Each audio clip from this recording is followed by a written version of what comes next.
also say something unpopular. This is just noticing something.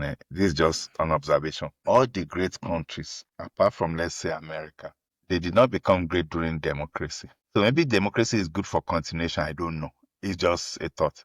Maybe it's good for continuation rather than the start. Because for you to really change the mindset, majority of elected people must be in alignment. Yeah. But if they are, see, democracy is designed for something. It's designed for Power rotation. separation of power, Separation of power, power, and power also this, transfer. Like a then smooth this transfer of power.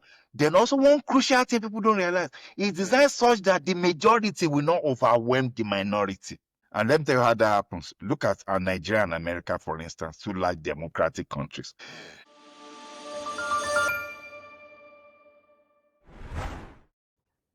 Hello, everyone, and welcome once again to another exciting episode of The Grind Path.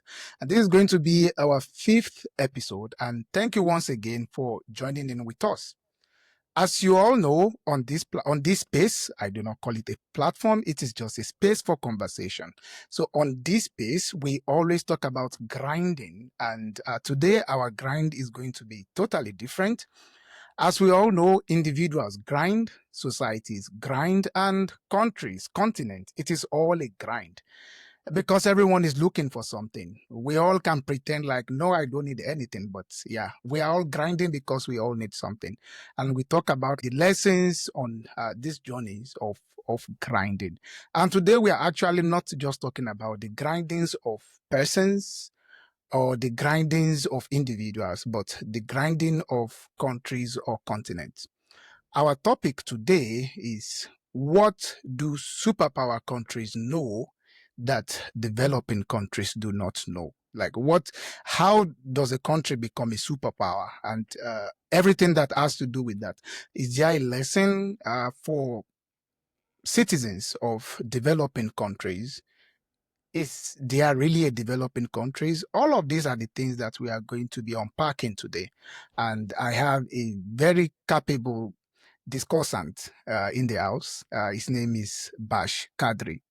Bash Kadri introduces himself as a software engineer and a senior student. Not just a student. He's a senior student of history. He's a senior student of war history, of science and technology. So he's a student. That's the way we go. So we are going to learn from each other and talk about this interesting topic. So welcome once again, Oga Bash Kadri. Thanks so much, Suraj. Happy to be here. All right. So I'll start with the first question. What defines a superpower country? What is a superpower country? Does it really exist, or it is just a hype? Actually, I would say it exists, but before that, I want to say something about your question. Your question, the entire topic says, what do superpower countries know that developing countries don't? I want to add to that and say, what do superpowers countries know and do?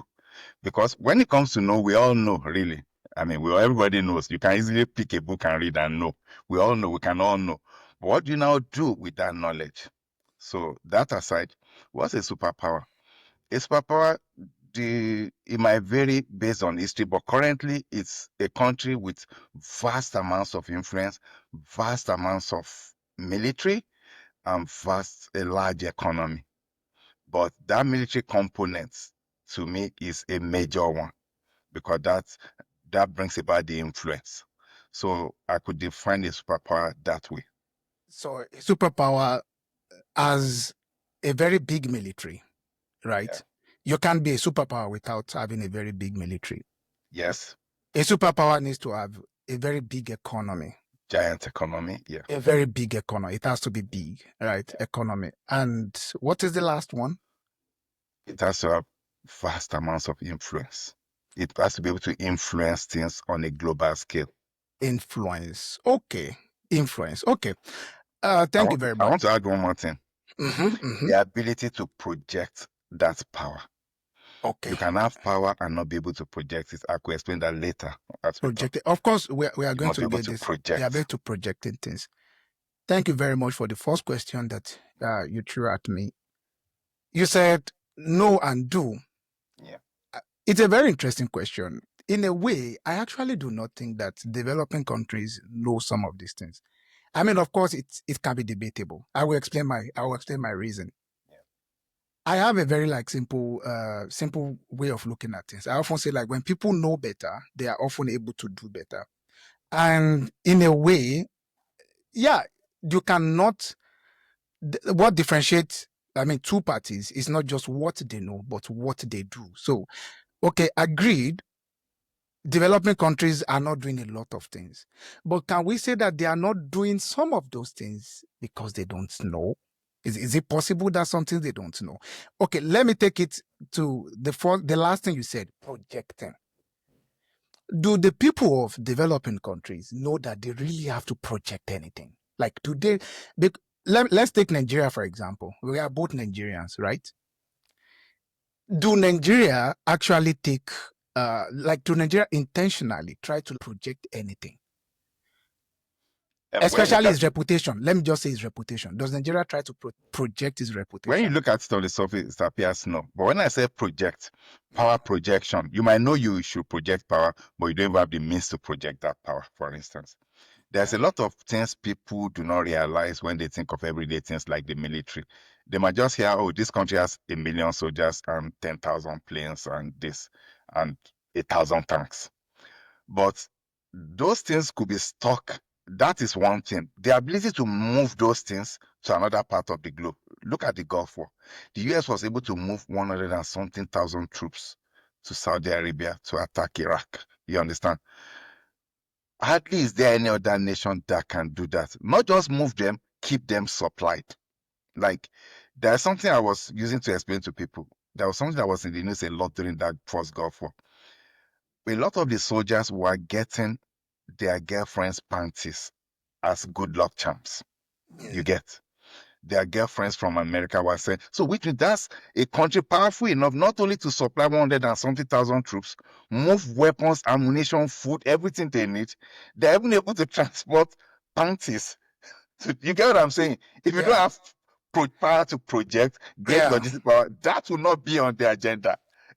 So you have a very big reach. Like you have a very big reach. The ability to do that logistics is one major.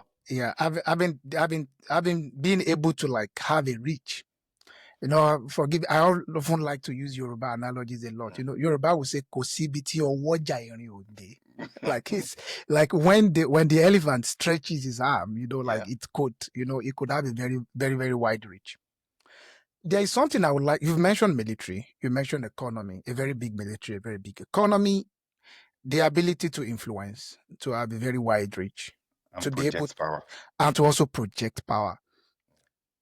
In my opinion, I think there's one thing that is actually left out. Okay. Of course, it's my opinion. Yeah. I think a superpower needs its philosophy.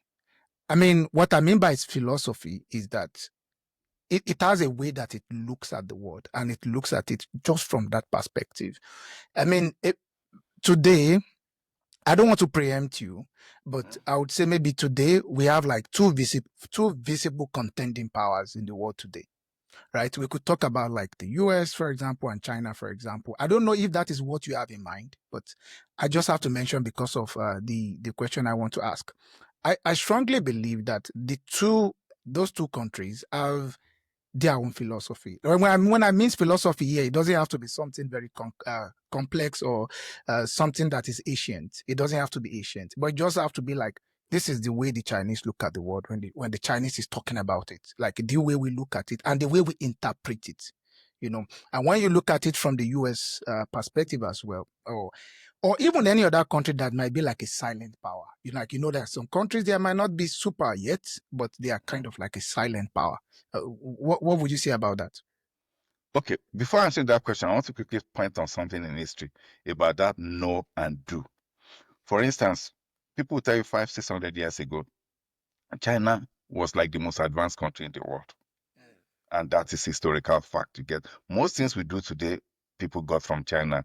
The currency system, the postal system, many things, gunpowder, everything. Yeah. They had knowledge of gunpowder. They invented gunpowder. They were using it for fireworks.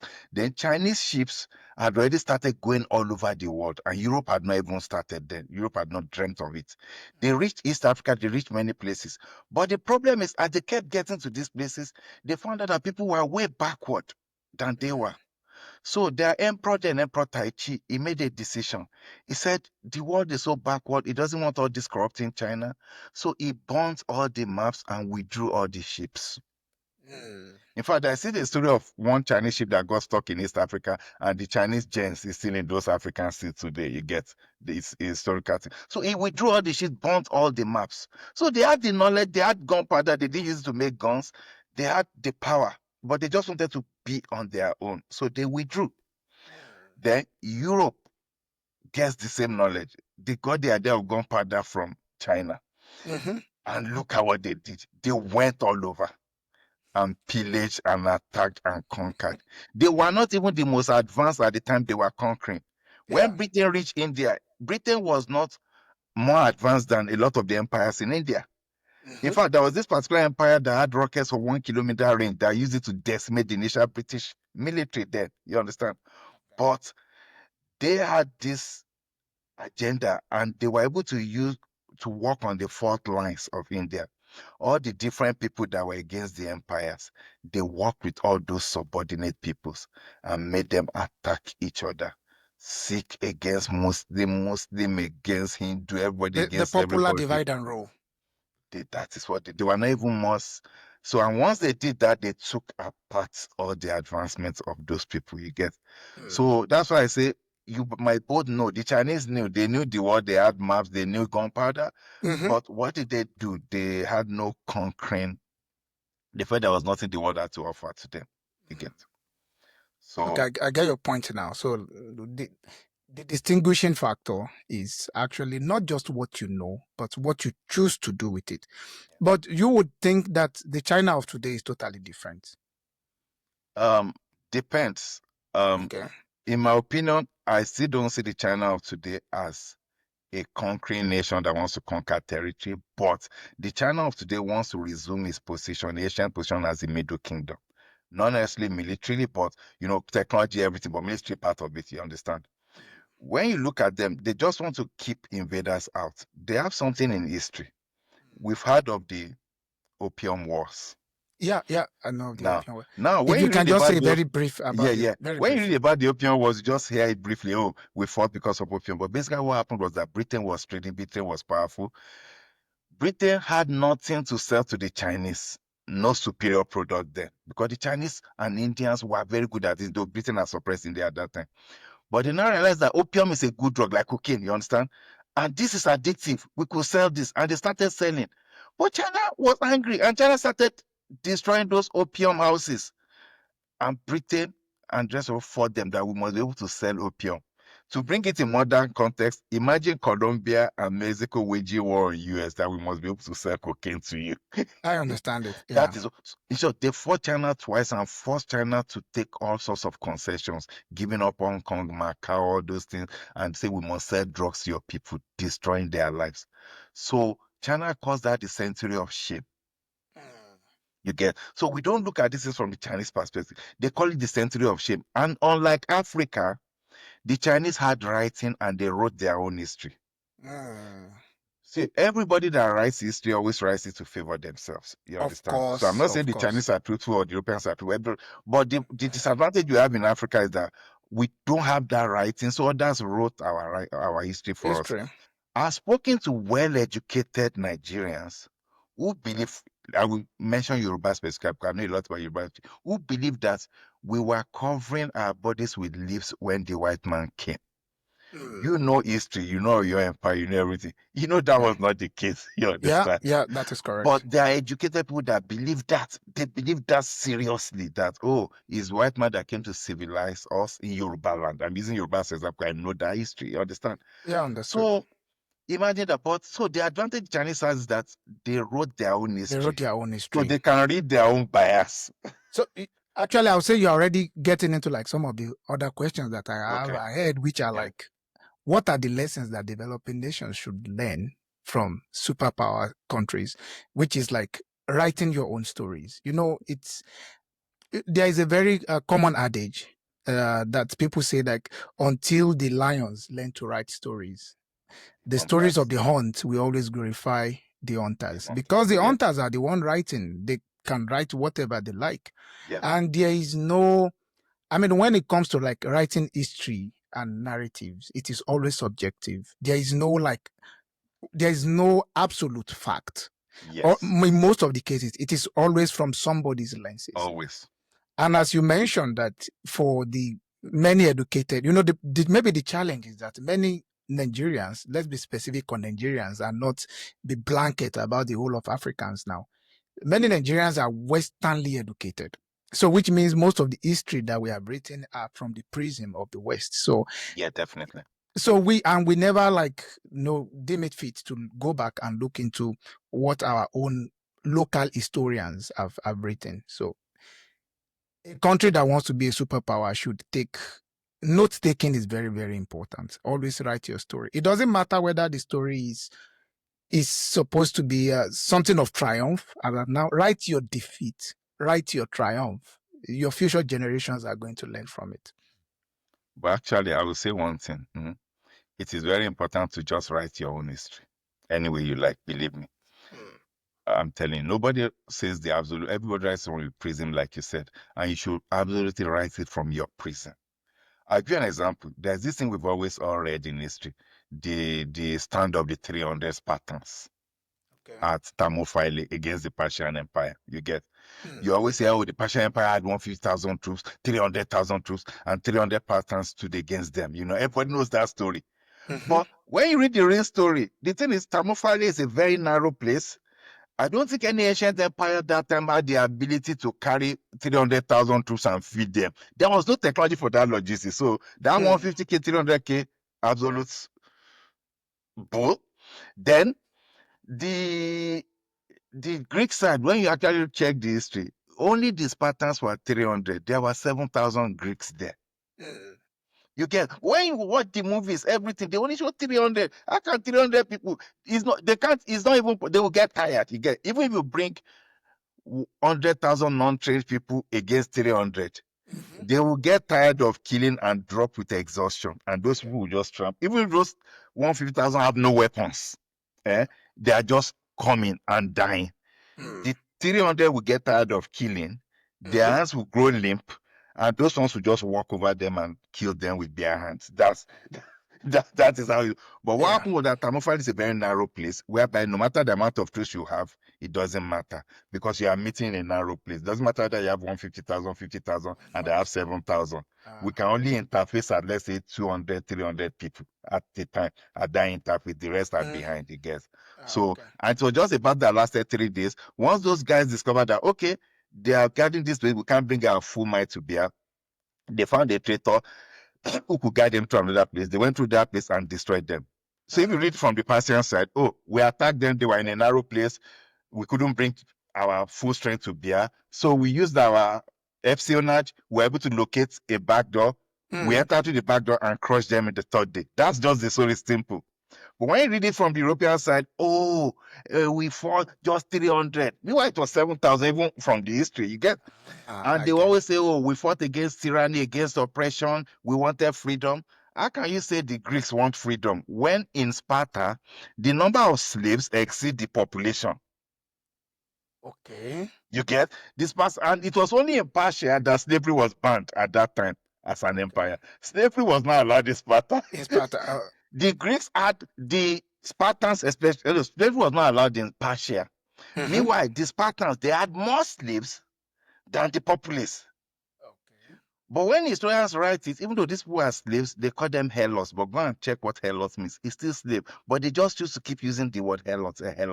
Why are you using helots? You get what I'm saying? And why are you mentioning the same bread that Persia actually does not allow slavery? So you see how history is twisted. So they portray the Greek fighter Thermopylae as fighting for freedom. We want our freedom. How can you be talking of freedom when you are like slave masters? You even have more slaves than the population. And I Yes. think we often have a replay of history from time to time. I believe there are also events in modern history that Yeah. look pretty similar to that. Where like you have a country that says, okay, I'm coming in to give you freedom, right? I know. But Yeah. actually, when they come in, they actually get a lot of raw materials out of the country in the name of we are coming to give you freedom. It's actually conquest. You get. It's only when we read ancient history we call it conquest. But if you Mm. go and read those things we call conquest and read it from the perspective of the conqueror, you'll Mm-hmm. be shocked. Rome wasn't talking about conquering. Rome was talking about bringing the light of Rome to the world. Do you mean the conqueror or the conquered? No, the conqueror. Rome. Okay. So I would say when we are talking of Rome now, we say, oh, Rome conquered, Persia Mm-hmm. conquered. Everybody. Yeah. When you go back in history and read how the Romans were talking of it, they are not saying they are conquering. They are saying Conquer. they are bringing the light of Rome Yeah, to exactly. an Exactly. uncivilized world. The word barbarian came from them, that we are Mm-hmm. bringing a lot of room to these barbarians. But when you dig deep into the history, there is no light. It's just the fight of individuals. You get, even rich people who raise armies, conquer people, become rich. You understand? Mm-hmm. And Mm-hmm. it's funny. They get really rich, and we praise them because I mean it's from the perspective of they wrote the history. You Of the get. conqueror. Yeah, I understand Yeah, it now. men like Julius Caesar, Marcus Crassus, they made money from conquering other countries. When you conquer, you loot, you get, it's free money. You get what I'm saying? You get, of course, it's a lot of effort, but, and this is the way everybody was doing. So it's not like they were different, but that's basically what it is. You understand? Okay. So now, thank you for your explanation so far. So now we understand that, okay, countries have always taken advantage of other countries from time to time. Yep. We still have the same scenario playing out right in our eyes at the moment. Always. Now, is there any way out for a country as of today? Let's assume that a country is a developing country as of today. It's not yet a superpower, and it wants to map maybe 100-year plan to become a superpower. What could such countries start doing as from today? Now, I know people would like to say there's a mapping, there's this, but let me say some things. There are some things people don't consider when it comes to all this. There's a lot of things at play. It is so fluid. It's a moving chessboard, moving so fast. You see, in ancient times, you will notice that most ancient civilizations were always situated near some river. You get Egypt, the river Nile, Rome, the river Tiber, even the Germans, the Rhine River, the German, whatever, the strong principalities that came from there. Then there are some people don't realize about the US too and China. There's the Yangtze River Yangtze River, Basin, yeah, yeah. or the Yangtze River Basin. Then there is the Mississippi River Basin. Hmm. People don't realize the importance of these things. Let me give you an example. The Mississippi River Basin overpowers America. It gives America a lot of power. First, and then the Thames and the Seine in France. You see, these rivers are navigable. Now, what does a navigable river mean? It means, you can pass big boats through that river, right? Mhm. Now, the cheapest way of transporting things is on water. Okay. I don't remember the exact figures. It costs US like $5 per ton. I don't remember the exact figure to move things because of the Mississippi Basin. See, the Mississippi River leads straight to the ocean. Ships can go up it, barges, big boats. Then it has lots of other navigable rivers connected to it, to places you've never heard of. But the end result is that a farmer from a tiny country a tiny county or village you never heard of in America, can ship his things through some river, through another river that will link to the Mississippi, that will link to the world. Okay. But check out, let's say, West Africa, Nigeria, for instance, River Niger and Benue, they are completely useless. They are full of Okay. rapids and cataracts. They are Mm. completely non-navigable. So that is why the people that lived along the river could never trade with each other. You have to transport things by land. So if you take two entities growing up across thousands of years, one has navigable river, one does not. The one with navigable river will develop well eventually, because as they're doing bigger things, they're able to transport it. We don't look at the logistics. We just look at the map and say, oh, we must develop. No, no, no. There are Okay. things in history that play that role. So Egypt, they now kept flooding the Nile plains at the time when agriculture was the most important factor, thereby giving them fertile land. That was nature giving them a lottery, winning lottery all the time. Then China, that was the Yangtze giving them a winning lottery. Let me tell you, all the while Europe was going out trying to navigate the world and do trade, all they were struggling to do for over 200 or more years was to trade with India and China. Those were the two largest economies with the Ganges River, all those things, with large, fertile agricultural land. So those were the largest economies they wanted to trade with. Those ones had no need to come out because the rest of the world was rubbish to them. What do they? We have everything. Yeah. But the funny thing about the world is that influence will now change. Some new technology will come that will change things. You get Europeans use gunpowder, they went conquered these people and had access to those resources. That was why Britain was powerful. They might tell you, oh, that small island ruled the world, but that small island had access to one of the two largest resource areas in the world. Yeah, India was a crown jewel. With that resource, they were able to take over And every other and place. you are able to like subjugate that Yeah, very big economy. they play them again. So they now have access with it's now their own, the crown jewel. So a lot of things keep changing, but at times technology will now change and shift things in another way. So people might think you can plan as a nation. Oh, we'll do this, we'll do that. But it's not an easy. Planning only accounts for a certain portion. There are still unknown things that will come Unknown along the way unknown and change variables things. that Europe could be was dominant, but what removed European dominance? They fought World War II. And what mm, people don't realize that when Europe fought World War II, they fought it in a suicidal way and they finished themselves. And if the US had not stepped in to help Europe out, we would just be reading about Europe in history the same way we are reading about the Persian Empire and all those other empires that are no longer around. You get, but the US went to revive them. But right and now, that was Europe the has Marshall like, Plan. They yeah, call the it the Marshall Marshall Plan. Plan. Yeah. But then it also created something. It made Europe subjugated to US.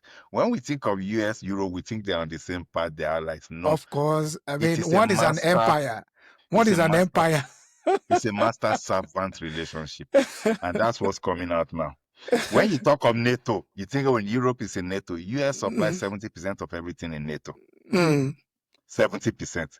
That is mm, not an alliance, you get. mhm, mhm. 70%. How many countries in NATO? Maybe 20 or 30 something. Yeah. And one supplies It's, 70% of everything. yeah. That's not an alliance. Yeah. Yeah. So even when the UK was fighting Argentina, they failed woefully. They had to beg the US for it. They could not project power. The US now helped them. Reagan helped Thatcher then. So most people don't know. Without the US help, they would have failed woefully in Argentina because they couldn't project the power there. But America now helped them with satellites, everything. Yeah. So that's it. Yeah. So yeah, I think the key point from that is that planning is not enough. Yes. There are You many need other factors. advantages. But in Yeah. the modern day now, there are some advantages. Sorry, I forgot to mention something. There is something that is my guide that I always talk about. I read this in a sci-fi book called Dune by Frank Herbert, but it's just a statement. And that statement to me is very true. It's simple. It says every revolution carries within itself the seeds of its Of own zone destruction. destruction. So that means even though a nation is dominant, that sheer concept of dominance, the sheer fact that it's dominant, it will create things that will lead to its own destruction. Mm. When Rome was dominant, Rome built roads to every corner of the empire. At some point, they needed auxiliary troops, so they trained these people they subjugated as auxiliary troops. They built ports to every place. Those same roads, those same auxiliary troops, and those same ports was what those subjugated people eventually used to subjugate Rome. So while Rome was being dominant, they needed more soldiers. They trained the Vandals, the Visigoths, the Ostrogoths Many as of the people they called auxiliaries. barbarians. They call Yeah, some super those same barbarians. barbarian army sacked Rome. They sacked Ah, Rome because they mm. now knew Roman tactics. You get Roman superiority, they knew it. You get. So it's like the internet. The US military created the internet. But now you are hearing of DeepSeek, everything. A lot of these technologies were created by America. Yeah. But these technologies also allowed knowledge to flow freely. Before, he who had the largest library had the great advantage. People used to guard their libraries, guard knowledge, guard all those things. But now, the US created the internet. So that's why in my small town of Ijebu, I could learn basic programming, I could build electronic stuff. You get? Then, a lot of people can now learn on the internet. Because of the internet now, China, DeepSeek is challenging OpenAI. You get? Because a lot of these things are online. Yeah, And that anybody in any corner can learn anything now. So Yeah, it's I mean, difficult to have an mm, advantage. So yeah, that's where that we is can even the yeah that get. one is even one. There are also scenarios of some of these countries also like attacking U.S. infrastructures also through this same internet, right? Yeah, yeah. So that's the thing. So how can a country become great and big? Yeah. Well, they have to be deliberate. You see, once you are deliberate, like I said, everybody knows. Because use Nigeria as an example, we have lots of people who analyze things in newspapers, how we Mm, should be. That's why I say okay. we all know. So You we get, know. Okay. but we have to be deliberate about putting that into education. In the business startup, what they will tell you, ideas mean nothing. It's execution. All Yeah. these people we hail as visionaries, they are not visionaries, they are just executioners. I, Because Google is not a visionary now. There were search engines before Google, mhm. but they executed like crazy on their search engine. In fact, let me tell you one funny thing. Google's ultimate aim in life, go and read their history, was to sell their search engine for 1 million. They didn't know they would dominate. They were trying to sell to Yahoo, Lycos, Infosec.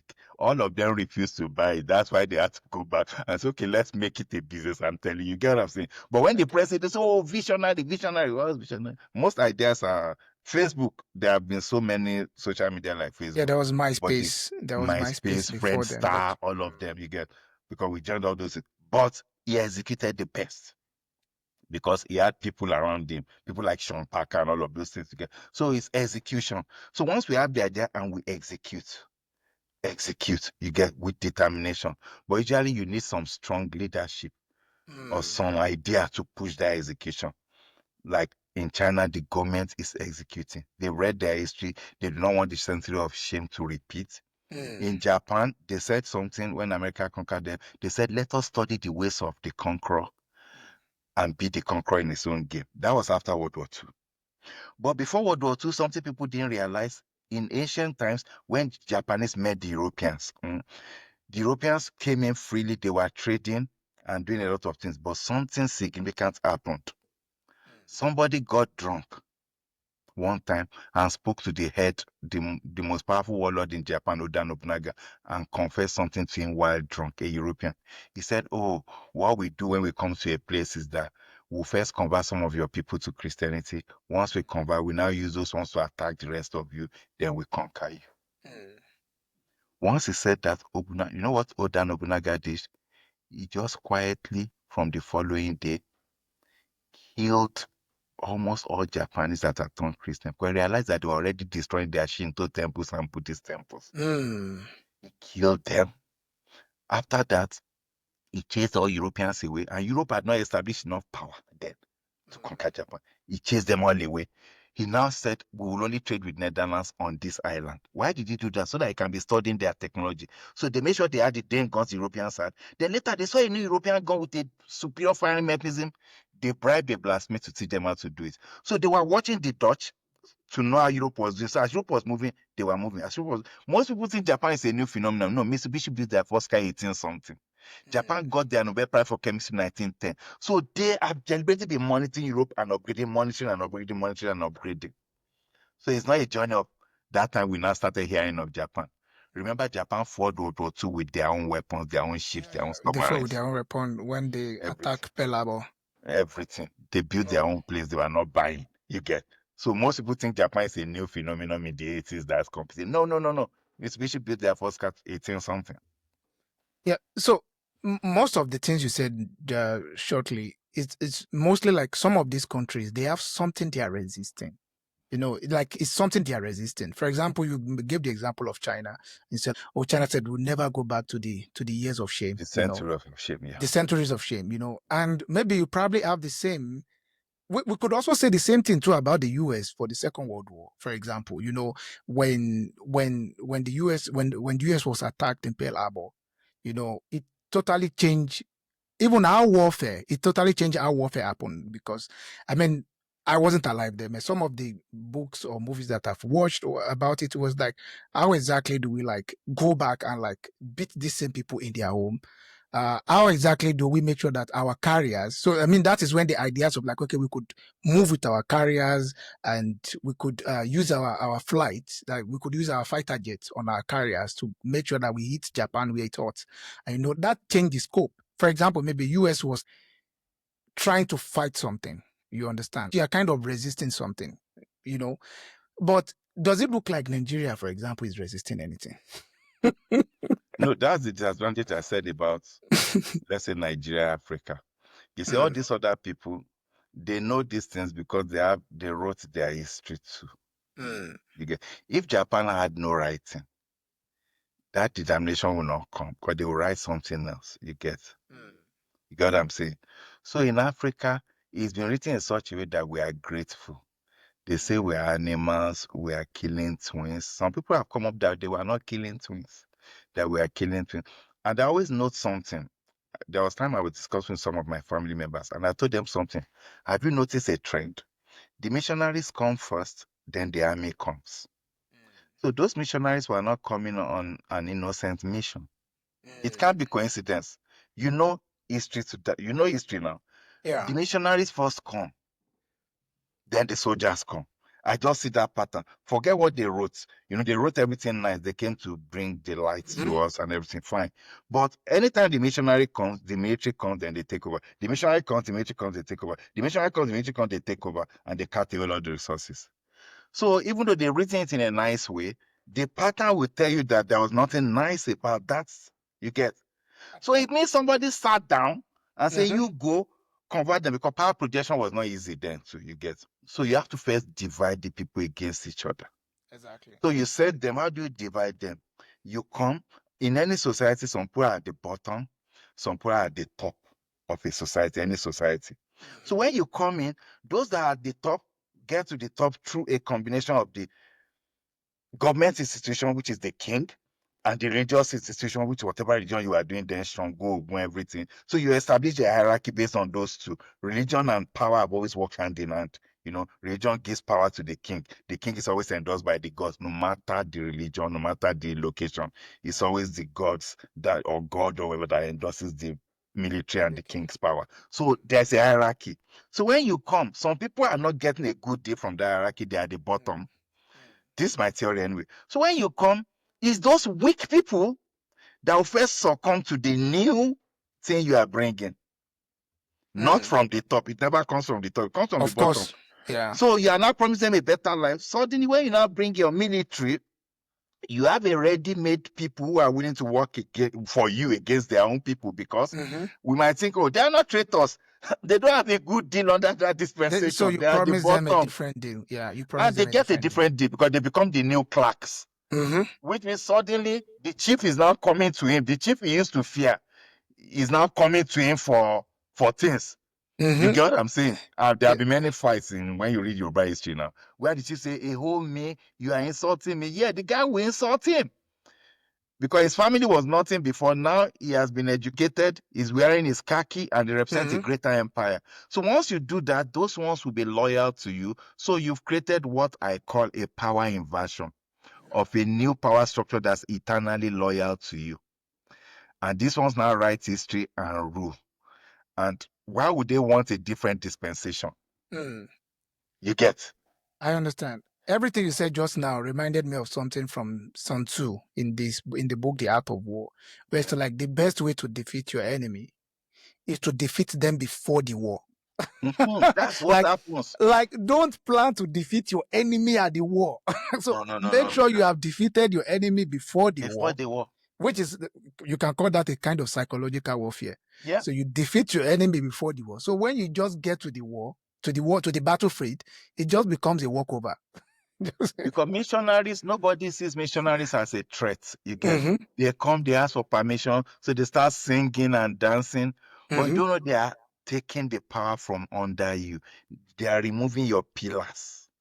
So by the time they have a large followership, you are gone.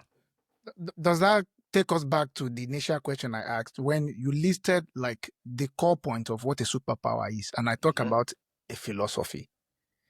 Because like when you come and you want to woo the followers away from the leadership, they already have a structure. They have a kind of quote unquote philosophy. It's a way of life. It's a way of looking at things. So you come and tell them like, oh, I have this better deal for you. You understand? It's a strategy. So they start, buying the idea from you, and all of a sudden you now have like willing soldier in-house. You don't even need external forces. You already Yeah. have like willing foot soldiers in that, and it's just easy to bring any country down. Not to disparage the question I asked earlier, when you said like there are many factors that could make a country become a superpower, but we cannot totally say like let's take away plan from it. I mean, you still have to make plan, and if those other external factors take place, let's quickly take an example so that we don't just focus on like US and China, which are very big. We can take a look at Saudi Arabia. Do you think Saudi Arabia is a kind of silent superpower? Or maybe I should remove the super. Let me just say silent power. I would say no. Okay. Yeah. Their power on the surface, I would say they have zero power. Okay. But once your power, Putin said one funny thing. He said if your power relies on other people supplying you weapons, then you don't have much power. Saudi makes nothing. If you compare Saudi Arabia to Iran, I'm not talking political who is right or wrong now, just based on your question. Saudi is not a power because they have Western weapons or somebody else's weapons. They also probably have to. It's not somebody else's weapons. Yeah. And some of these weapons is rumored to have kill switch, for instance. I heard about the kill switch recently. Yeah, even for Europe. Even at that, those weapons have export versions. Even forget skill switch, they have export versions. Every weapon has a, I told you I'm a student of military history and military technology. You see, all those questions, they have export version. You get. You can't have something top and then sell that same top thing somebody now use against you. Like America says they have the stealth fighter. You think they actually sell you the stealth fighter? You now use that stealth and stealth them. Against them, yeah. For where? It's not going to happen. So Saudi has money based on oil. The day oil ceases being important, they have nothing. I don't think that. But look at Iran. I'm not talking of a nation that's right or wrong. I'm just talking strategy. We are just looking at the Iran fact of the issue. has been trying to make their own weapons. Look at the change the Al-Shaid did. Look at what Iran did to Israel. What people don't realize about that attack on Israel, the West should be wary and start changing their philosophy. Because let me tell you what happened. Iran fired 300 and something missiles. Now, Al-Shaid was most of them. Those Al-Shaid called like 5.5K or something, or 10K. They fired a lot and they told people we are firing. So everybody was busy shooting down their Shaheds because they took something hours to get there. But then when they waited, they now fired the second set of faster missiles. Then they now fired 7 hypersonic, which they call hypersonic, which will get them in like maybe a couple of minutes or less. And 6 of those landed. So all those are Shahed and those other ones were the distraction to take you up, and everything was expected to cost them 10 million, and it cost the other side 1 billion to counter everything. They have to spend a lot to shoot it down. But they own it. It's their weapon. Saudi buys everything they are buying. So Saudi is only as strong as those supplying them want them to be. The day they don't want them to be strong, they won't even supply them parts. That's true. I mean, it's also similar to like maybe some of the things that affected Iran too recently when their last president died in a plane crash. Like it's reported that it died, like the plane crash is a very old one.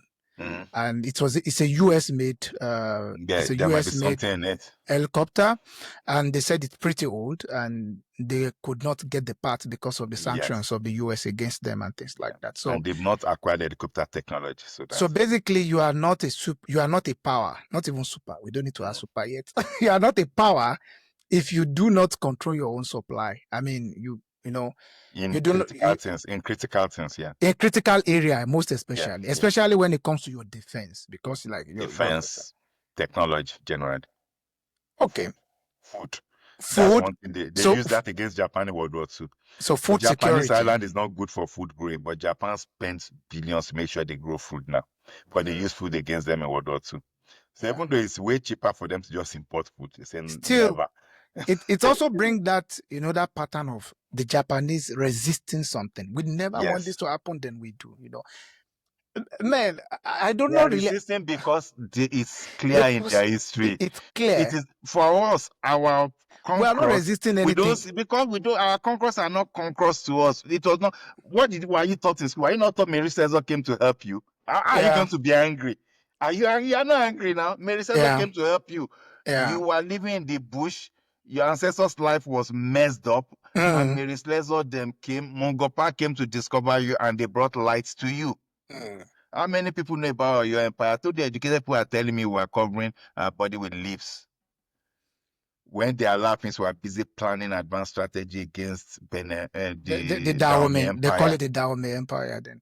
The moment we met the Portuguese, when the Europeans were still not strong in this 15 something, we were making guns. You Mm. get? We were making guns. So, bearing okay, bearing the fact that a lot of factors could make a country a power.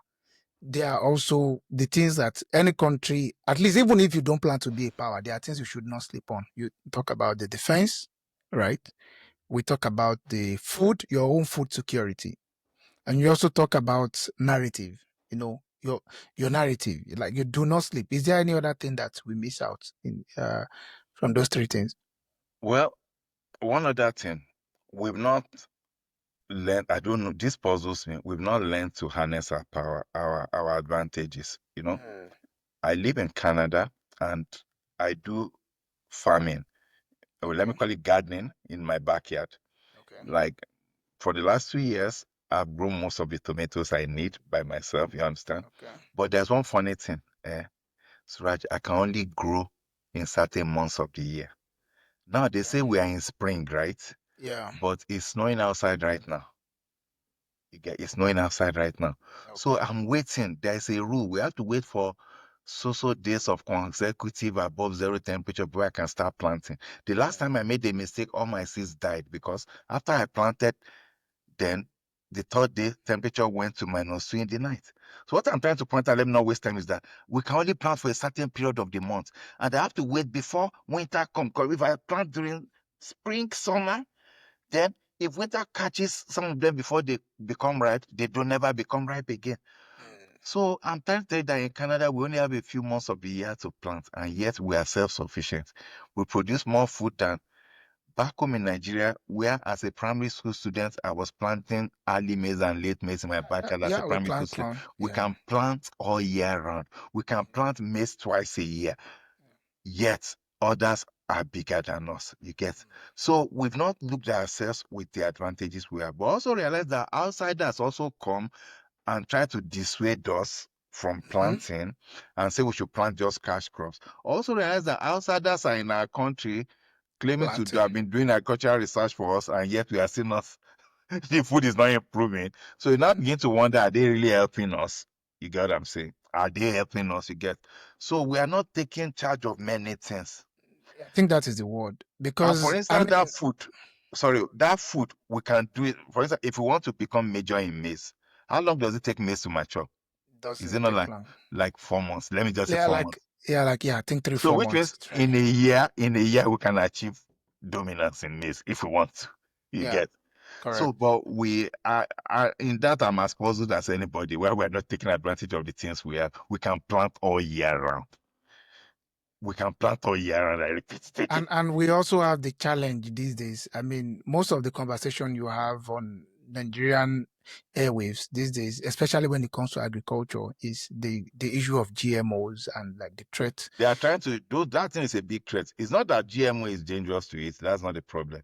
The Mm-hmm. problem is that GMO is a high tech and sophisticated weapon because they are designed so that you will need the seed. You have to keep buying seed from them. It doesn't end Yeah. there. If the seed pollinates your plant, it will modify it to that one. Mm-hmm. So if it modifies it to that one, so which means it's an attack. They will slowly attack all your plants and convert them to their own. To their Then you own. don't have your raw seeds again. What we should be doing is to have our seeds frozen somewhere, our Somewhere. original seeds, and Which is start going into GMO research too. mm-hmm. So that if somebody does something, we can also do one that will undo it. It's that That way and do simple. it. You get. And these are things we can research easily, but we are not. You understand? Which are Yeah. the food which go back to the point you mentioned earlier about food sufficiency. Like you do not sleep on food. This is the last continent with abundance Mm. of resources and human. We are probably the only continent that's still having children well above replacement rate. Mm-hmm, mm-hmm. Fertility rate in most Western countries is 1 point something per woman. And you need 2 point something to maintain population, like 2.1 to maintain population. So We have those things. We have labor, we have manpower. You and I both were in Andela, you Yeah. get. And what is the principle of Andela? They realized that this continent has youths, Yeah. which we did not make use of. And they came to make use of our youth. And they raised over, Andela has raised over, I don't We know, can you actually should talk about 1 million. no, no, no. I mean, Andela I'm has not no. talking about I mean, in terms directly. of money, just by tapping into African youth, they were No, able to raise almost $200 million from tapping into African youth. That okay. gives you the value of African youth. I mean, Mhm. somebody can say, "Oh, I've discovered gold," and based on that, they will raise money, right? Somebody can Mhm. say, "I have this great software," and say, "I've raised money," but people will give them money based on that they've discovered gold, they've made that great software, and then that comes nothing. Say, "Oh, I'm tapping African youth." And people started giving them 20 million, 50 million, 150 million. Yeah. I'm tapping African youth. What does that tell us? The value of African youth. You get Okay. people who are willing to invest 150 million in a company just because the company say, "Oh, I'm tapping African youth." No new technology, no crazy technology. Okay, I That's have what one we have. question, but I'll let it wait. There is this popular theory. You've actually mentioned it, but not directly. You talk about like the impact of long rivers, like the Nile, the Yangtze Yeah, those River, things and the matter. likes. There's actually a Navigable, theory. Yeah, there's actually navigable. there's navigable rivers.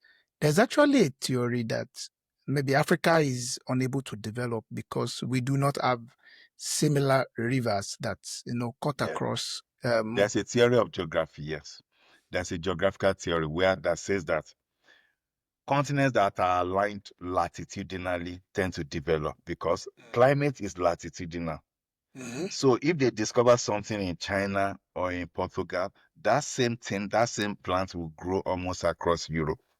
Okay. Then places where you have rivers, you can transport things largely. In Africa, we never developed beyond the canoe because we only have all these small rivers, and our big river was full of rapids and cataracts. So why would anybody develop a big barge, not even ship, a big thing to transport food when you only go 10 kilometers and you've stopped? You get there is no way to transport something from Benue to Igbo land to Yoruba land, from Lokoja anywhere. There is nothing, no way to transport anything because we can't even do it now. Got rapids and cataracts. The Thames River leads straight to the Atlantic. What You are get these rapids and cataracts? You mentioned them okay, often. okay. Rapids are cataracts are they are just drops in the river, like rocks drops. You get Okay. instead of a river being deep where you can put a big boat or ship Yeah. and just keep Okay. sailing, but with the river, once you sail, you hit a sandbar. Once you sail, you hit rocks Okay, I where get the there's a point. small water. They are just small waterfalls. But what if we now do dredging these days? Is it not No, you possible? can't dredge a waterfall. It's rock. It's dredge. It Okay. might not cost the cost of dredging will be now compare that to those who just have a river that was navigable all along. Everybody dredges, but our own man, like we dredge our pots every Mhm. day. Mhm. Our Lagos, we dredge it like crazy. So it's not like we don't know how to dredge. But look at the Niger Delta. It's a delta. It's Mhm. silt. It's everything. It will cost more than our economy to do that. You get. So what we can do now is the next best thing, rail. I wanted to mention, yeah, because And I the mean there rail, should be other alternatives. and we keep making a mistake. This is the way I look at life. Everybody looks at the new shiny things. I wish our leaders would hear this. Everybody looks at new shiny things and think that's where you have to be to develop. No. Remember something. The Roman Empire was great, yet they had no technology in the modern sense. They built roads that were being run by wagons. And they built this thing called aqueducts, right? Mhm. Aqueducts are just, they don't pump water. They just look for a place where there's water in highland. Then they build their system on the lowland. Then they create like a small channel for the water to keep flowing. So they were just using nature and gravity, supplying all those places, supply the public baths, everything. No technology in terms of like a pump. Those things did not exist then. You get. Oh. So then also, I'm in Canada. Canada is full of diesel trains. One thing people don't know, Canada and US are so huge. Canada is like 10 times the size of Nigeria. Nigeria is now 100 and something square Almost a million almost a million square. square. Canada is Yeah. 10 million. In fact, Ontario is slightly bigger than Nigeria. Yet, how do you think things are transported? Oil, everything. Trains. These trains look like they are from a museum, but they run Canada. Locomotive. If you get blocked, by those trains, I've waited 15 minutes before. That tells you how long they are. They are slow, excruciatingly slow. But the thing, they move so much huge cargo. So we don't need the latest technology. In fact, what we should do is go and buy diesel train because we have lots of diesel mechanics in Nigeria. We can easily train diesel mechanics. Oh, just let's relay this race and get these diesel trains so that once you produce tomato in Benue, 2 days later it will get to Lagos. You cannot put anything you like on those trains. You can put refrigerated compartments, but you don't need anything advanced. You get, there's no I get, advanced train in Canada. yeah, I get your point, Even but the ones that transport us are diesel. It's just the inside that's very touched up. You I get get what your I'm point. saying? I get your point. But some people will ask like, man, if we take this approach, are we not backward? I mean, the No, rest we of the are world not, have moved. because is Canada backward? Okay, let me ask you a question. Do you consider Canada a backward country? Not at all. Do you consider the US a backward country? No. Yet they run on diesel train Mm. that look like they are from 18 something, though there was no diesel in those days. You get what I'm saying? Like, those countries run on those things. We just like seeing shiny things. Yeah, I China get your is not point. using those their shiny trains for the transport of cargo. It's Yeah. old diesel trains everybody uses for cargo. You don't go and use some shiny. Why does the diesel train need to look fine? No, you are moving cargo. Canada moves crude oil or all these things. They move it in massive amounts. I told you Ontario is the size of Nigeria. Mm-hmm. If I want to go to the next capital to me, Winnipeg, it will take me 20 something hours by train. It Wow. will take me 4 hours to fly to Alberta. That shows you how big Canada is, which is a big disadvantage. And So yeah. they use these trains. So those trains are slow, but they are so long. So what you make up with slow is that you put volume. So each time one arrives, I don't even know. Maybe one day I'll try and count the carriages. I'm sure Mm. some of them might be 1 kilometer long in terms of the number of things they've attached to it. You get, go and So Google them. You see how backward they are. yeah, I get. So that now leads me to another very important question. We've talked about, okay, we know these things, but we are not really doing it. It doesn't even look like we are resisting anything, which is motivating us to do the opposite of anything. Are we saying that the mindset of the people in developed country is different from the mindset of the people? Is it a mindset issue? Generally, the mindset is not much different because having Mm, stayed in all these advanced countries now, I've realized that politicians use exactly the same tricks. They do exactly the same things. The people mm, think the same way. The same way we think, oh, Nigerians get food, it's the same way it's happening here. You get? mm, So I just feel there's something our people call momentum and critical mass. Once you reach the critical mass of certain something, then those things will just keep happening. You get? We've not reached that critical mass. mm, Now, this might be an unpopular opinion. I feel one time in Nigerian history that we were going that way because I lived it. I was in high school then. Was during that Buhari regime. okay. And let me tell you what I experienced there. Before, we never used to kill. We used to behave as messed up as we are nowadays. Okay. Then when these guys came and they said we must do this first, we must clean our streets. It was on Thursday, so it wasn't Saturday. This was Okay. Thursday evening, they closed schools, everything closes, no vehicle will move. And coincidentally, that's how Rwanda started, where it Mm, continued. okay. Rwanda, we are praising now. That's what Kagame started with. You clean, you do all those things that Buhari and Ibrahim them did. Then suddenly, you know what happened? We started queuing automatically, Suraj. I couldn't believe it in my life. People Interesting. will now I wasn't alive naturally then, get so here. People will now naturally queue. I was in my I was in before teen, I was 12, 11, 10, 12, 11, 13 years old then. People would queue, would just naturally queue. Then they introduced something against truancy. All these bad boys that used to just mess schools up. If you are caught outside during school hours mm, as a student in your uniform, there's a task force that will capture you and they will shave your head and bring you to school. Then you face shame in the assembly. So all those bad boys that never used to come to school, they stopped all that. They will come to school and just go and be eating in one roadside place and just generally become a nuisance. All mm, that stopped. You get, believe me. Then they also found some things out that most of the increasing prices were caused by large merchants hoarding products and controlling the flow. okay. This is not conspiracy. For instance, diamonds are actually very abundant in the world.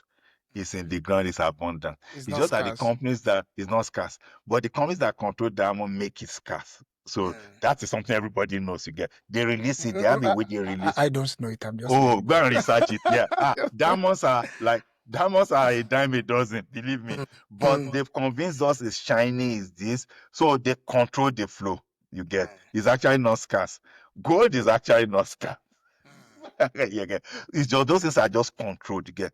So that's exactly the same. A lot of merchants were hoarding goods and they release it as at when due. You get, to maintain a price. These tax forces that discovered all those things. Let me tell you, there's a lot of, I'll use the word evil, not in a spiritual sense. There's a lot of evil in the system. Human beings tend towards very bad things if they are unchecked, uncontrolled. My dad was part of a task force in my hometown of Ijebu because we realized that suddenly, when I was growing up, we had running water. Then suddenly, we had no running water. See, today we don't have any running water. And people are trying to find out why. Because all the smaller towns around us had running water, and we did not. Then my dad was now part of a task force, and they found out that it's only Djibouti being the biggest of those small places that we have a cartel of people that supply water to homes. It was a cartel, and they keep increasing prices. So everybody had a 1,000-gallon tank in front of their house, and these people, at times you even beg them, you go to the house to come and supply, say, I don't have time now, you get. So they were making a lot of money. Most of them were building multiple houses, you get. So they now formed the task force my dad was part of. Guess what they found out? They found out a lot of the pipes in Ijebu, the water pipes, had concrete had been poured at all the major pipes. Concrete. So do you think those people were not part of it? You get. So at some point we had to ban selling of water. But people suffered. The government did not repair those tanks, so they had to come back. So people now started building boreholes in their house. So people always do those things. They will form cartels. They will do everything. They get too powerful. So at times it's difficult, but we must have that will, which that regime gave us then. We had that will. People started going to school. Teachers stopped all their rubbish, you get, because the governors went to catch latecomers. But also, they were doing things. If there is a flood somewhere, the governors then, the military governors then, will enter the flood. It might be for camera, but they will enter the flood But to they go do, yeah. inspect, you get. But they would. Yes. So we were actually on the right path then. Believe me. And if you realize, we actually had money left in the coffers and we almost finished paying all our debts. You get. Until So the we SAP, need right? that kind of things Is it until SAP? until they brought another person. Which So was I believe SAP? Was it not the SAP? until they brought this guy, Babangida. Babangida. So Yeah, that in was my when the SAP, Structural yeah, Adjustment yeah, Program. yeah. And he was listening to people, you get. Or this World Bank there. So are you not sure those are not the people that finance him? That oh, these guys are on the right path. Let's truncate this. You get. I know Buhari did do well in the second time, so I'm not. Of course, This is not no, to no, no, praise no, him. You no, get. not at all. No, But that time, believe me, that regime. Go please, just go ask anybody. I believe that was part of what was used to sell a second coming. The second time. But then the funny thing is that was military, this was civilian. You can't do those things under civilian, they will checkmate you. There's Yeah, a but Senate now. we still had military after Buhari. I mean, we still had No, military up to they the were time. not. No, I'm not even saying military is the good one. It's just that Yeah. those people wanted to do that thing and they could do it. If it was a democracy, they won't achieve those things because the people gaining from the other side will use the Senate to fight them. You get what I'm saying?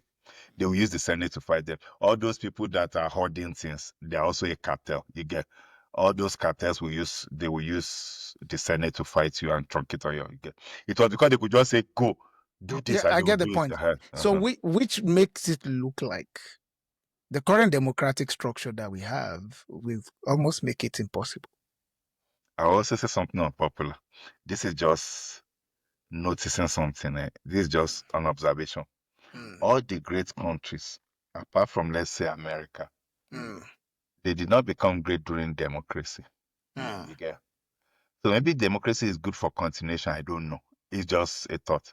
Maybe it's good for continuation rather than the start. Because for you to really change the mindset, majority of elected people must be in alignment. But if they are, see, democracy is designed for something. It's designed for Power rotation, separation of power, separation of power, power, and and power also this transfer. Like a Then smooth this transfer of power. then also one crucial thing people don't realize is designed such that the majority will not overwhelm the minority. And let me tell you how that happens. Look at Nigeria and America, for instance, two large democratic countries.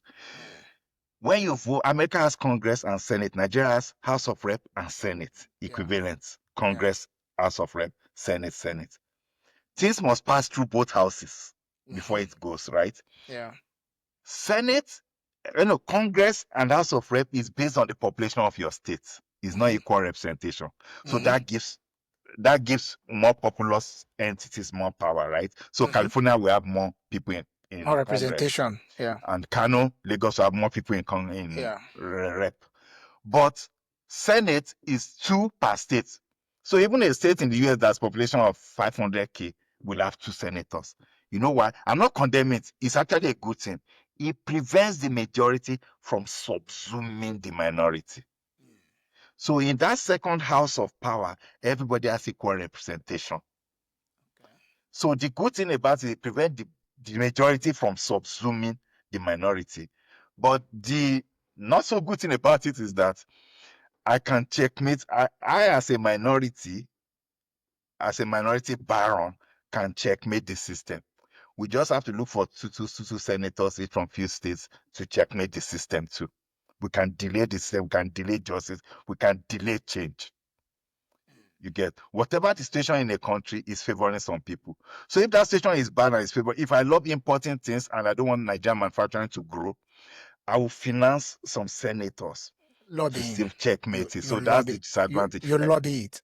Yeah, yeah, they call it lobby. You get. I'll bribe them. Let's say the truth here. You get. So that is one thing. So democracy, everything has advantage and disadvantage. You get. You get. That's the thing. So you are saying democracy is not good for building, like when you really want to No, I'm build. not saying Or let me just say, if you want to build very fast. if you want to build very fast, it might not be the best because these people that build fast, it wasn't necessarily the best. And when you check America, even though they say democracy now, but really in the early days that they were building and doing things, you could only vote. Not everybody could vote. You get. And look at the democracy they have. It's based on electoral college. So they've managed to concentrate power in a few small hands so that they can move in a direction and move well. So it's not really democracy like, let's say, Nigerian democracy. Because Nigerian democracy, you need to thought of all states and majority vote. In US, you just need to win the electoral college. And the electoral college does not have to follow the will of the people in like 20-something states. You get what I'm saying? I'm not condemning it. It's a system that allows the powerful to really change direction so that any idiots cannot just come and derail the whole thing. And if you look at Plato's Republic, it's actually failed. Go read about it. It was an attempt. No, not Plato's. I'm not. One of them, he tried to do pure democracy. He failed like crazy because everybody has different agendas. So that's why when you look at democracies, they are not really democracy per se. Even when you look at Oyo Empire, we have the Ogboni, They have the who are the People's Oyomesi. Congress, we have You the also have the. Oyomesi, then we have the king, you get. So at the end of the day, those 7 are very powerful. So America, at the end of the day, the electoral college is very powerful. So everybody still tries to put power in small hands, not one hand, but small hand, but not big hand. When it's in big people, then everybody will just move you in. They will block you inside, they will block everything. Because that's human nature for you. So I would like to clarify one thing before we wrap up. So, which is what you said about critical mass. That when a country is able to get to a critical mass of maybe a certain kind of culture or behavior or attitude, it's easier for the country to move. So at the moment, if we go by that theory, let's just call it, or so that some people will not fast check me, let me just call it hypothesis. That it should be. So let's go with that hypothesis of critical mass. And the state we are at the moment, it looks like the critical mass we have at the moment doesn't look like a critical mass that can really bring much desired progress. How can we get to that critical mass of what can put us on the path towards progress? If we give the right news, the right push. For instance, China has their own social media. We don't. Social media is another powerful weapon. There's something somebody told me once that, when you look at all these machine learning algorithms, that there's an amount of activity you will carry out on a major social media that the algorithm will know you as much as your friend. Then when that activity increases, it will know you as much as your spouse. Then when it gets a certain level, it knows you as much as yourself, maybe even more than yourself. And that thing has been weaponized several times. Russia was accused of weaponizing it before Facebook locked down. So that thing is so powerful that if you have a large social media following, like population, external entities can inject algorithms and just use all these bots to push things on social media, and those bots are not even real. Because the bot knows you, Suraj, more than yourself. It knows what to push in your feed that will It get knows you what you mad. like. It It knows knows what the to push. reaction you put on everything and what to, what to So bombard if you the with. bot wants us to riot, it will push those things. The things I hate and the things you hate will get different feeds. Have you realized that China does not allow those things in their country? Wonder why? You get Another thing, resisting something. Somebody is resisting something.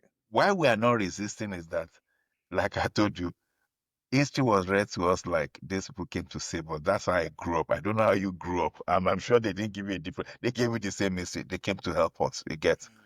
We were messed up. We were sacrificing people. We were doing. And now you know this is an old playbook. If you read all old Roman manuscripts, when the Romans were killing Christians, the Roman manuscripts said that Christians were worshipping because they were being persecuted, they were worshipping underground. They said they were doing child sacrifice in the catacombs. Those were catacombs, all those underground. So that's what. So you have you ever wondered why were people happy that Christians were being thrown to lions? Because Rome said they do child sacrifice, and they said also bad things, and people believe. So people they were killing evil people who do such child sacrifice on the because they worship in secret underground. They do child sacrifice. You get. So that's the power of that propaganda. So we've been told we're doing lots of evil things, and they came to save us. So we don't have any resists. You get. So we are not resisting anything. But So maybe if we have a yearning now to be great, hopefully. Maybe if we have a yearning to be great, that could counter. No, we don't have to resist, really. I don't believe the people that did those things are long gone. We yeah, should it, just it doesn't. I mean, want to by move resistance, forward. it doesn't actually mean you are like actually like fighting. It could be similar to the example you made earlier about like the Japanese taking charge of their own food security. What are you resisting? It's not really you are resisting because you want to go and fight somebody, but you never want to go back to this former scenario where your livelihood depends on what another country determines. Excuse me, can I throw something in one more Of that just course, of occurred to course, me? of It's course. just I'm not saying this is just a hypothesis. What if we've been having it easy, our temperature like here now, we've endured extreme temperature. It was 32 degrees in summer, and we got minus 20 something in winter. You get, but in Africa, we have flowers all year round. We have temperature all year round. We plant all year round. And I realized that when I got here and actually started living here, something happened one time. We came in winter. Then when it was spring, a bird was crying outside the window. And my wife was saying, wow, did you hear the sound of that bird? It sounds so nice. But we never said that in Nigeria. I now go and buy flowers during spring and put in front of my house. I never appreciated flowers before. A lot of things I don't appreciate, I appreciate now. You know why? In Nigeria, flower was all year round. Food was all year round. Temperature was all year round. The birds cry all year round. So I swear for the bird that wakes me up. Say, then they swear for why are you waking me up? You get because it's all there. So using that as an example, I didn't appreciate those things. So in Africa, maybe because we have it easy, everything was just there. Food Yeah. is just there. Everything is People we only don't have to appreciate survive what they winter. miss. Yeah, people really appreciate what they miss. I saw a friend today wrote on Facebook, sorry, on WhatsApp, like he wrote like, "Oh, beautiful weather." Like just because you have like 18 degrees sun. Yeah. I was going out in 15 now, 13 when it's sun. I'll take my wife and I wear knicker and t-shirt so that the sun can shine on my skin.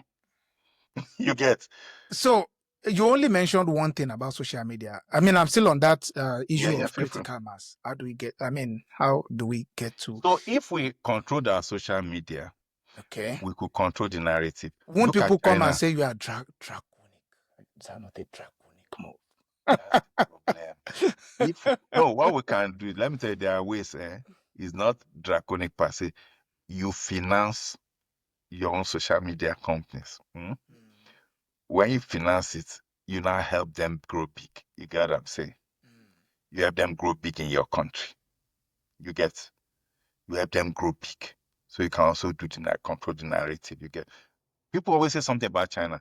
They say the kind of things that get boosted on TikTok in China are all these It's scientific different things. from. It's not While in the all US these and all of dancing that is videos. twerking, you get. So that means somebody's controlling the algorithm. That goes back again to philosophy, right? I mean, because what I mean by philosophy is like the country knows what it wants, what it wants to be in the world, and how exactly it wants to be seen in the world, and how it wants to look at things, right? So, okay, social media is one thing. Social media is one thing. Because But it's the thing with the most reach now. That's why I mentioned this. If it was radio, I would have said we should use radio.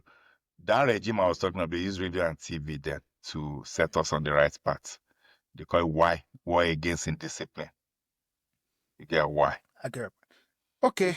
Thank you very. There is also one last thing for me is I feel like as a citizen of a developing country, I mean, you mentioned something earlier, which is when you mentioned about some of the infrastructure in the US and Canada, for example. Some of this infrastructure are very old, but they are very functional, which is actually the most important thing. I always feel like the citizens of developing countries will never be happy. I'll That's a come to the point. problem. Yeah, we've The gone citizens to of think the developing country will never be happy. Why? Because let's say, for example, we are able to have a leadership in Nigeria, for example, who is able to like bring these so-called locomotives. They will It's say we are going effective, but it's old backward. school. They will say But we are people going were like, backward. That's the is problem. that where the world?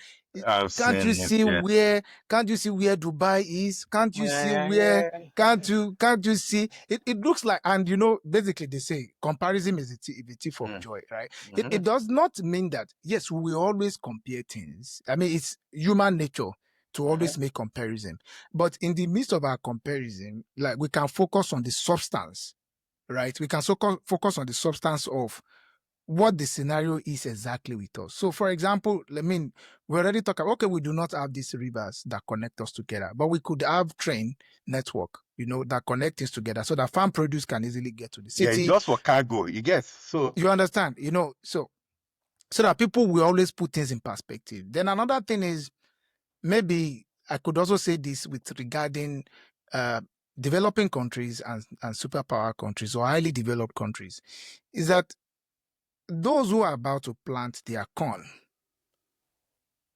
yes, they should be motivated by those who are reaping the harvest of their own planting. But they should not be like, I need my own corn. I'm like, can't you see that man is already, but maybe you are just about to plant. Maybe, but can you even make sure you are planting? Maybe the planting is even not happening yet. Can you even make sure, like, let's even make sure we are planting? Let's make sure it's growing and germinating. Yes, we are not at that level now. It does not mean that we don't have ambition. I believe even understanding the process, being process minded. our Can expectations need to be managed. I always tell people when I was in Nigeria that all those things people promise you in 4 years is not going to happen. And I still say something now which people don't like. I say, even if we have a great government now, even if this is not about whether the government is good, if we have the best government now that just came in now, a generation or two must suffer. And I'm sorry, it's our generation. The enjoyment can't come in our generation because those things take. Why do they keep calling China economic miracle? You know why?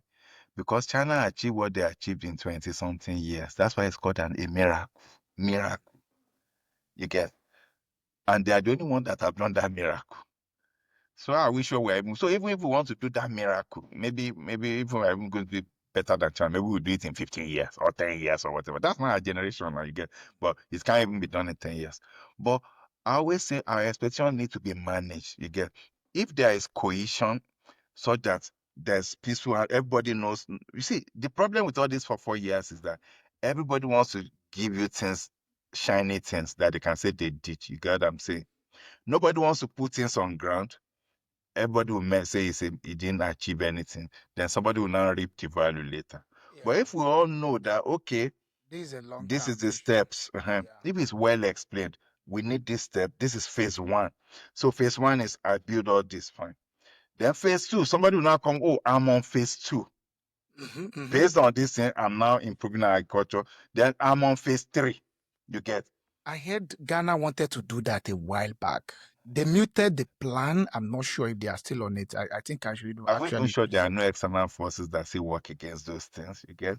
Yeah, true. Then there is one other thing I also ask regarding superpower countries and developing countries. Is the topic of homogeneity.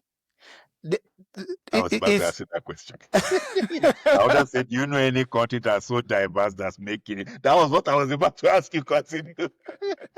So the topic of homogeneity, I don't think this conversation will be concluded without Yeah, looking at, yeah. because it's a big factor, isn't it? For I the will not success say of a country. homogeneity per se, but Okay. rather, even within the diverseness, there is a dominant group. If you look at every great nation, one group is dominant. Even those we thought are homogeneous are not homogeneous. The United Kingdom is not homogeneous. That's true. I can speak. It's I can speak English, about Germany. I can speak about. It yeah, looks there like are everybody is other. speaking German, but they are There are other. Schwabish. They are Schwabish. They are Franconian. There are people called Franconian, but they are Yeah, all they are from German. the old Frankish Empire. Yeah, Yeah. I read a lot about military history, made me realize all those things. In fact, they were telling me that sometimes in the early 19 something, that only 15% of Italians could speak Italian. True. You get. So we just look at the Italian. They are not all Italian, they are Sicilian, they're all True. from different people you get. But True. there's always a dominant group that has dominated the others. You get. So when that group is dominant, then they will, just like if you look at Belgium, it's French and Flemish, but one group is dominant. You get. So one group is always dominant. So that dominant group will be able to set agenda. You get. But if it's a cacophony of non-dominant groups, Like you always be at Nigeria. loggerheads. Yeah, you always be at loggerheads. Like most of Africa, you Yeah, always most be of at Africa. loggerheads. And always be And suspicious. You are always suspecting them, but we be suspecting them. Oh, we and don't your trust. fault lines can easily be used. Same thing with India. They are so different. You know, there's no language called Indian. What we have done. The Hindus might appear dominant, but the other ones are still strong. And they always, your enemies or whoever wants to dominate will still use those fault lines against you. China, the Mandarins have been dominant since. I don't know what name they call it. The language is Mandarin, but they've been dominant. Even they've been so plenty, so dominant that even their conquerors get absorbed into their culture. Yeah, that was the people of Genghis Khan. And there are the Mongols. The There are many Mongols. other. The There are many Mongols. other conquerors. The conquerors come beat them, but the conquerors are not plenty. They don't fight, though. But generation upon generation, you just become them. You get what I'm saying? Like you don't even speak your own language. You don't even know anything about yourself. So you're all Mandarin. That's the thing. So homogeneity can also be a problem, especially when you have like almost equal sharing powers and not like just one. So that's what I wanted to ask you. Do you know of any nation? But I'm thinking I have not. That's very diverse and is a great nation. No, I don't. I don't. Yeah, that's No, what I don't. I It don't. looks So like Africa is in a limbo in that aspect. I mean, don't. I've tried to understand a little bit of European history. I mean, most especially when I learned about the German language became dominant. The You thing know, is just part of people what kill you said themselves about like crazy. yeah, part of what you said about like some generation suffering for the for that picture perfect generation to be. You know, so like somebody will come to Germany like, wow, all of them are speaking German. But what actually made the German language like the dominant language now, let's call it the dominant language, was actually the translation of the Bible. So the translation of the Bible happened in that dominant German language. So they all have to learn it to So become. since everybody will read that Bible, so everybody will learn that language. Then look at England, for instance. Let me wrap up with this. England. People don't know the history of England. A quick history. It was full of all these different kinds of people, wolves, The all these Irish, the Celtics, Wales, even the Welsh, England, the English, Welsh, the I think Wales, the Welsh. Then suddenly there were giant migrations of Anglo-Saxons and Jutes from Germany. The Angles were the largest. That's why it's called Angleterre, England, land of the Angles. The Angles came, became dominant, then the Saxons came. These were Germanic. If you read the English dictionary, they'll tell you English is based on German. It's a Germanic language. It's based on German. Old English sounds like German, like old German. So they were playing. Eventually, the Saxons became the most. Then the Saxons started seeing it as their land. It was not their land. Then the Vikings started coming. Then the Vikings conquered France. When they wanted to conquer that, they gave them north of France, Normandy, because they called them Normans. The French called them the Northmen. Then the Normans were absorbed by the French. They became French Normans. They conquered England.